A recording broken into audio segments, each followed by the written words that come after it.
Adonai, utende jambo kwangu, liwe shuhuda, nijapopita kipindi hiki. Wewe ni mwandani wa Lazaro wa Bethania, mambo yanabadilika kuwa tofauti yalivyokuwa mwanzo.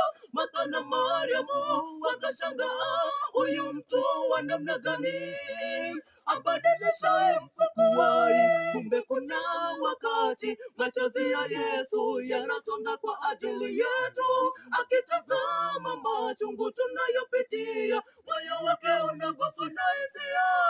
Yeye mlezi aujuaye uchungu wa mwana, na tena yeye ni baba, ana uchungu kwa ajili yetu.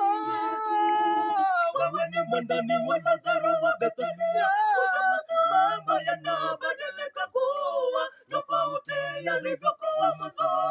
Martha na Mariamu wakashangaa, huyu mtu wa namna gani abadilisha mfukuwai? Kumbe kuna wakati machozi ya Yesu yanatona kwa ajili yetu, akitazama machungu tunayopitia, moyo wake unaguswa na hisia. Yeye mlezi aujuaye uchungu wa mwana, na tena yeye ni baba, ana uchungu kwa ajili yetu.